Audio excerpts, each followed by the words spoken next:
Hello, everybody. Thank you for joining me on the Screw the Cubicle TV channel. I'm your host, Lydia Lee, and you're joining me for another episode of the Cubicle Escape Stories, where I showcase stories of ordinary people who have crafted their route of escape from the 9-to-5 to live their own unique dream life. So today I have a really, really special guest today, Brandon Pearce. Well, he is living his dream life.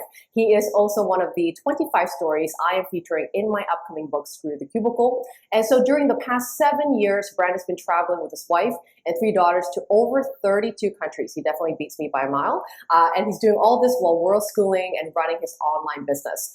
He's the founder of musicteachershelper.com, where he created this as a hobby project, but he now brings in about $1 million a year and employs over 20 people, all working from home. So Brandon has really figured it out how to optimize the business to the point where he can maintain it from the road with just a few hours per week. And when he's not traveling or hanging out with his family, he is sharing inspirational stories about his own life on his blog, PearceOnEarth.com. He also coaches entrepreneurs and individuals to create the life of their dreams. And he loves doing photography, qigong, and writing music. So thank you so much for joining me today, Brandon. My pleasure, Lydia. Thank you. You have such a great case study for families, because obviously I'm not someone who is in a family-oriented environment right now, but you are a great story to tell, because a lot of my community always say to me, well, you know, Lydia, how do we do this with kids? How do we do this with a wife or a spouse? So thank you so much for sharing your story with us today. Yeah.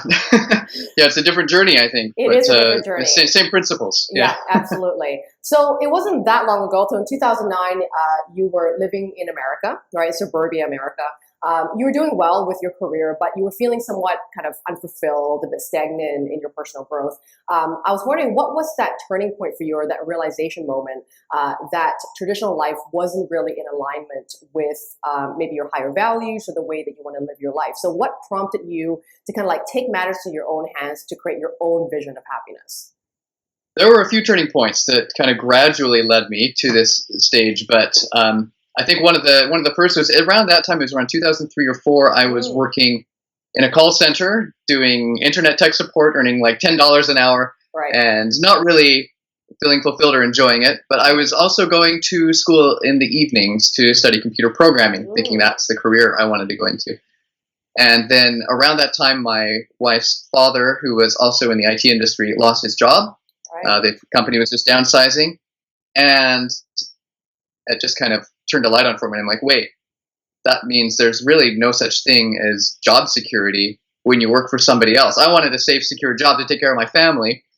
And I was starting to realize that maybe this traditional career path isn't quite the way to go about it. And so I started to brainstorm about ideas for how I can take care of my family through and have a little more control over my income. Yeah, absolutely. That was one of the first turning points. Yeah, I think that was mine as well, kind of seeing, because I didn't get hit with the whole recession or being laid off, but a lot of my friends were, you know, in big, high corporate positions, which felt really safe because, you know, they were making money for the last 5 to 10 years in the same job, and nothing could kind of, you know, shut down their world, but it did. You know, and that was a great wake-up call for me that you're right, like job security isn't as safe as we thought. Maybe back in our parents' years, this may be different, but nowadays it's like, you know, someone younger can take your job, someone that will be charging less money could take your job, you know. So it's good that, you know, now that we are given opportunities to be able to create different types of businesses that we can run with the technology that's available now. So you kind of came into while you were brainstorming, I'm assuming that you come up with an idea to blend the skills that you have. So you were like a piano teacher as well, right? On top of being the call center guy. Yes, call center programming, and I had a wife and daughter at the time, and I was teaching piano lessons on the side. Right. So as a piano teacher, and then you were doing, you know, learning programming skills, you know, after work, you came upon this idea which is now called the Music Teacher's Helper, right? As this kind of side hustle that you're managing, you know, with your own students, and how did this idea come to you? So how did you realize that I could combine something I already know, an industry I already know, with this new skill set to create this awesome business idea? Yeah, well, it mainly came because when my students were coming to their lessons, there came a time usually to ask for them to pay me for the lesson. Right. And I didn't always know how much that was supposed to be, because I charged per lesson, and I had to calculate how many lessons they had since the last time they paid and how much that was and what the balance was. And it usually just took me a few minutes, you know, to pull up the data and sort of do all the calculations while my students sat there waiting, and it just didn't seem efficient. So I thought there's got to be a better way to do this, and I can write a little program to calculate that for me and make it easier. And then eventually it grew to, well, then I can have the students log in, and then they can just pay me online, and then I can have it invoice them automatically, and I can have them check their schedules, and if they need to cancel, they can submit the request. And all these ideas just started coming in, and it just kept building. This was before I had an intention of turning it into a business. I was just doing it because it was a fun project, and I wanted something to occupy my time. But after my father-in-law lost his job, I realized that maybe this is something that I could actually make some money with if I were to offer it to other teachers as a service. Yeah, and I love that because you were in a way scratching your own itch and solving your own problem, right? Which obviously if you as a music teacher had this issue, then possibly other teachers would also have this problem. So this idea kind of came from something you already knew a lot about, right? Being a music teacher. So how did you manage to, how did you launch this business? Did you first kind of beta test the software on yourself first, your own, music teaching business, and then kind of offer it to the world? How did you kind of launch this idea? Yeah, I mean, I was using it for myself for several months before I even considered turning it into a business. Right. Once I said, you know what, I'm gonna make this public. I'm gonna advertise it and such, put it out there for sale. I put a little bit more, effort into polishing it and making it look nice and making sure it had features that not only that I thought would be useful, but I asked some, teachers that I knew who, what they'd like to see in a program like that. And yeah, I think I don't really remember. That was like 10, 12 years ago, but I think I had a few of them, test out what I had. I show them what I had and say, what else would you add? Yeah. I love that you ask like for that. insight, because a lot of times, I say this a lot with my clients as well, is like, stop guessing what to create, but start asking real humans that are going to use your product or your service and actually get it from the horse's mouth, right? Like interview 10, 15 people until you get to the common problems that people really want to buy. Yeah, that never stops either. I mean, we're constantly surveying our customers, asking how we can improve, and it's an important part of, I think, serving and making for sure a valuable product. Absolutely. So now that you're, you as I said, you've traveled to 32 countries. You're obviously on the road quite a bit with not just yourself and your wife, but 3 beautiful children along the way as well, or doing this whole thing with them as well. So how do you manage to kind of juggle, family life and marketing and growing your business on the road? That can be a challenge. When I first started, I was actually, because I didn't just, quit my my tech support job to start this business and then just go from there. I actually got a programming job before I graduated, and just I was working there full time and then building the business slowly and early in the morning and then late at night, and it was a busy time. I was probably working 70, 80-hour weeks for a long time, and it was tough. But there came a point at which I was having enough customers come in. I was probably making around $1,500 a month at the time, and customers were filling up my day with requests, and there's so much I wanted to do on the business, but I also had to work, and I just realized I can't keep doing both. Yeah. So I said, something's got to give, and I decided to quit the job. And that helped a lot, but then it still became then it was full-time on the business. Right. Yeah. So eventually what happened was I got to the point where I was able to hire out some help. And that has been the biggest, the biggest catalyst for me to be able to have more time to live this lifestyle. I started with just a programmer, customer support person, and gradually, as we could afford to hire people, I would bring other people on. And now we have a team of 20, and I regularly have a 4-hour work week. Right. Yeah. Well, I mean, you're definitely living that life, and it's not your first year at all. You've been doing this for quite a long time now. But I'm glad you mentioned that story of having to make this choice around giving up something, right? Exchanging amount of time to have access to more time to now work on something that you believe could bring you to a life that you imagine. Right. So obviously that's not an easy decision, being a father, being a husband. It's I don't know, where were you living at the time? Was it in the States? Yep, it was in the States. Yeah, in the States. So it's not cheap wherever you were No. living, right? So there's obviously this sort of like, if I make this choice and give up a recurring salary, right, that I'm expecting every month from my old job, now all of a sudden it's more, it's riskier, right? Because my business could potentially bring in, 1,500 one month, could be less. Like, how did you kind of make sure financially you guys were safe enough to make this jump in case anything was to happen? Was there any kind of buffer room of savings? Yep. Did you sell stuff? Like, what did you do to make this comfortable for you? Yeah, there were a few things. One, I mean, it's a subscription service business, so the $1,500 a month was fairly consistent, Right. Okay. and I could rely on that, so that was helpful. Mm. Second, we did have a buffer. I had about 6 months worth of savings that we could live off if we needed to. Plus, I could always fall back on piano teaching, and I could do. I was also doing freelance web design on the side for a few clients So to help supplement. Yep. Yeah, we did. And at this point, traveling and living in a cheaper country and that type of thing hadn't even crossed our minds. Well, it kind of had, but we pushed it out.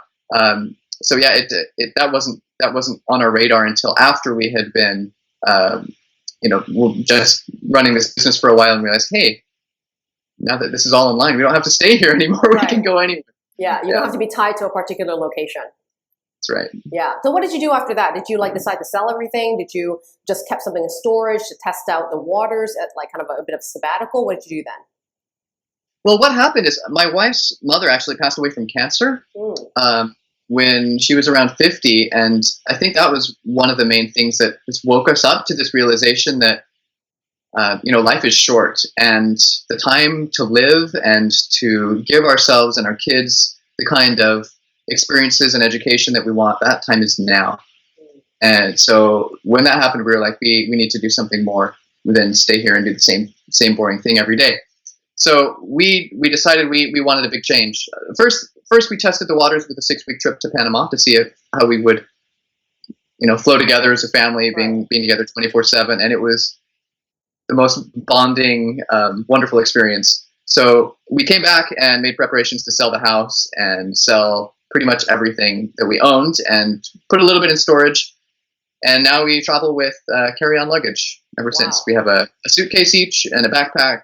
Right. And that's pretty much it. Wow. And how was that? Because I know in the beginning when I kind of read out your bio, I mentioned that you were feeling a little bit stagnant, right? You were feeling a little bit that on a personal growth level, you weren't getting what you needed to get as a human wherever you were and how you were living your life. So how has that changed now? Now that you decide to sell all this stuff that was your identity, right? Your house, your history there, whatever belongingness that you had with stuff, right? And with your family as well. How has this now become this catalyst for your personal growth? And how does your family now experience life in one backpack and one carry-on? Yeah. Getting rid of everything we own was so incredibly liberating. Not just physically, because we're letting go of stuff and not having to worry about it anymore, but all the emotional and the mental weight that had on us. And now with just total freedom to recreate our lives and to see things from new perspectives. It's been, I think, one of the most powerful catalysts for growth that I think we've ever had is that change. Yeah. And what a great way for your 3 girls to not be keeping all their, dolls and all that and being attached to things. Now they're playing, right? They're probably meeting new people on the road, being able to value some of these intangible things that we can't always carry with us, but memories and friendships and relationships. Yes. Yeah. When we were back in the States, they had a closet full of toys, and I remember they wouldn't really appreciate them. They'd throw them around, and it was, or you'd have a birthday and they'd get a whole bunch of things, but not really pay attention to anything but 1 or 2 items. And now it's, if they're going to buy something or we're going to buy something for them, they need to realize that means they're going to have to throw away something else or give it away. Right. So we are mindful about what new things we take on and what we do have we value, but we're also willing to let it go when it's time. Yeah, I love that. Kind of a minimalistic way of living and a great mental shift around that as well. And I want to ask you a question around something that I know nothing about because I don't have kids, but I know a lot of people in my community always wonder about this. It's like, how do you educate your children without being bounded to a particular location. So you're a world traveler. You mentioned world schooling, which is a new term for a lot of people. How are you educating your little girls on the road and making sure that they're having that good balance of tradition? I don't know if it's traditional education or not, and as well as, the cultural integration that you obviously put them into as well. Yeah, well, obviously the places we're at have a big influence on what we learn, but we support our kids to learn the things that they're passionate about, and we don't really have a curriculum we follow or sit down for learning time or have teachers that teach them unless it's a certain class or subject they're interested in learning. And we've for example, a couple of weeks ago, my 10-year-old daughter met a new friend who was not a new friend, but a friend who was just couldn't really wrap her head around how my daughter could be learning things like math without going to school and without a teacher teaching her. But learning doesn't happen just in a classroom setting. And it's been interesting. Like how it kind of works for us is, for example, my daughter, her name's Marie. She'll find something in her life that's relevant to her that she may need a math skill for. Maybe she wants to figure out how many days it is until her birthday, or how many whatever's. And so if she doesn't know how to calculate it, she'll either look it up on Google, she'll ask us or whatever. And if it's a calculation she'll need to do over and over again, she'll practice it to the point where she can do it without having to always ask and look it up. So that's kind of the process, and it works kind of that way for pretty much every subject. My oldest is taking Skype lessons with a professional singer-songwriter in LA. Wow. And she has 3 songs now that she's put out on iTunes for sale, and Amazing. She's really How old is she? enjoying that. She's 12. Wow. I was not doing that at 12. And they've all dabbled in programming, and they've dabbled in story writing. She's also writing a story right now. She's probably 30 pages into it or something like that. But there's all sorts of different things. We take classes in the different places we're in. Right now they're taking ice skating lessons because they expressed interest in that, and we're also taking tennis as a family. They've been in gymnastics. They've been in little homeschool groups in places we've gone. I could ramble on, but that's kind of an example, kind of the idea of what we do. Yeah. So it's really different from the traditional way of a classroom of like very structured way of learning, and every grade, is a particular theme and topic, and you have to follow, right? All that in the traditional school. And it sounds like your girls are learning things that interest them. Right, they're learning things beyond the traditional curriculum, like, as you said, singing and music and ice skating, which is absolutely not part of the curriculum in a regular elementary school or high school. Do you ever kind of, think about how will your daughters kind of integrate back into real life? Like, so if they decide to go to university, or is that a conversation you have early on and go, do you want to go to it or not? Like, how do you plan for that? Because I know a lot of parents will say, well, it all sounds great for them when they're younger to be playing like this, but what if things get serious all of a sudden later on at 18 and they want to go to university, but they haven't been to school? Now what happens? Well, that's funny because I think this is real life, and I think school and university is fabricated.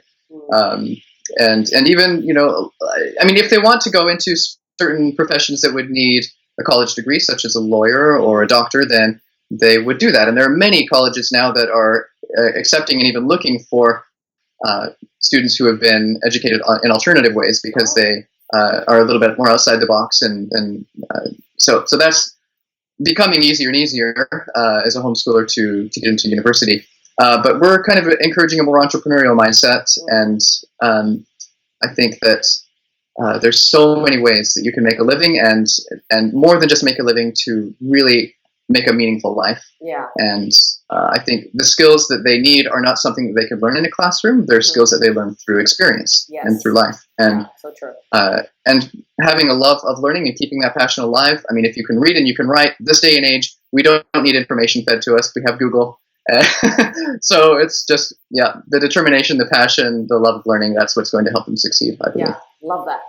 And us adults need to learn that as well. A lot of us do that now. It's like we've gone through the traditional way of education, and now we're like, now taking a sabbatical to go, wait a second, I want to forget what I learned and become who I am again. So it's good to do it early. It's good to do it early so you don't have to have the identity crisis at 30 or 40 years old, right? So we've talked a lot about, the great benefits around, seeking an unconventional way to live and experience the world. But I want to ask you also the reality check of, as you said, it's not easy all the time to be on the road with family. There's no kind of blueprint for this. It's not like there's a sort of map around how you do this, or how, you might be happy down this way of life. So what has been really the hardest thing about traveling or living abroad? And out of those things, what are some advice and tips that you can give other families that might be interested to look into embarking on an adventure just like yours? Yeah, I think some of the hardest things, there's been several ways I can go about this. The typical answer would be, socializing and meeting up with friends and having to say goodbye because we're constantly moving. Those types of things are a challenge, and especially as our kids have gotten older, making long-term friends has been difficult. But now they're actually, they have relationships with people all over the world that they Skype with on a regular basis, and then when we get together, it's really wonderful. So I don't know. I don't see that as, and I don't think any of us really see that as big of a problem anymore. Mm-hmm. But one other thing we do struggle with a lot is pacing, because now that the world is completely open to us and we can go anywhere, live anywhere, do anything, we have to choose, and we have to say no to opportunities. And when we're in a space, we're in a place, there's so many things that are interesting to us and calling to our attention that, I guess choosing and not burning ourselves out with running around too fast to try to do everything. That has been a challenge in our family. I've seen resurface a lot. Yeah, and I think maintaining that balance of sometimes that there's also something to learn by staying put, right? Being in one physical place and learning a little deeper into things that you may not have done if you extracted yourself from that place and moved on again. Because it can get quite addicting, isn't it? This travel, like constantly needing to be stimulated. Right? Constantly like seeking after novelty. Yeah, that's right. Exactly. So you're now kind of going through that motion of maintaining that balance now for you guys, right? Yeah, we put ourselves here in Victoria, Canada for 6 months, which is the longest we've been home basing anywhere for the past several years. But it's funny because we're still we're speaking at a couple conferences and going to the States for several things over the next few months. So it's still busy. It's still a lot of travel, but we feel a little bit more grounded than we are when we're like on a 3-month road trip or something. For sure. Yeah, absolutely. And you can actually take out your clothes and hang them somewhere now. Exactly. Which is always a woman's dream. And actually, we even bought a car, if you can believe that. Wow. Because it was cheaper than renting for 6 months. So we'll buy it and sell it when we leave. Yeah, excellent. Excellent. Feeling a little bit suburban. Yeah, again. Exactly. Yeah. And then when you get itchy feet, you can pick it up and go again whenever you please, right? Yeah, which is the beauty of living this life. And that's one of the great benefits anyway. So where can our audience really find more about what you do? Because I think a lot of people are going to be really inspired about your story. We're obviously going to share a lot of your story, a lot of the personal fears you had before you took the leap, and how do you manage this with your relationship with your wife and your children. And we're going to go into more of those details in the Screw the Cubicle book. But in the meantime, before the book comes out, where can people find more about you and your family, how you can possibly help them to start this life, and also, of course, anything that you may want to share before we end this interview? Absolutely. Yeah, my website is pearceonearth.com. It's pearce.com, and I write about all sorts of things from travel and entrepreneurship to the internal journeys we go through on the experience. Yeah. You can also find me, and not really me necessarily, but I've started a new project that I'm really excited about. It's called the Family Adventure Summit, which is an event for traveling families and those who aspire to travel with their families to meet together around the topics of entrepreneurship and travel and education and juggling that family on the way. Exactly. Yeah. Exactly. Excellent. Yeah, we'll put the links up as well on your video blogs. And one more time, what is the link again because I think is it musicteachershelper.com, right? That's correct. Yeah, teachers with an S. Yes. Yeah, plural. And they can find more about your software there as well and what you do there. Yes, there's also another business I've created called studiohelper.com, which was an offshoot of Music Teachers Helper for larger studios and schools with multiple teachers. Oh, lovely. And it also isn't just music. It also works for yoga and dance and art. And oh, wow. other. Excellent. Yeah, that sounds like a great value, like piece for people in that industry when they don't have access to it. This is a great one to check out. Well, thank you so very much, Brandon, for taking your time out of your day. And you are in a lovely Airbnb or whatever you're in right now. It looks like home. Yeah, it's a nice home exchange we're in for. It is. So. Excellent. Thanks so much for sharing your story. And we can't wait to air this interview to inspire more families to be on the road and live an adventurous life. Thanks, Brendan. Thanks, Lydia.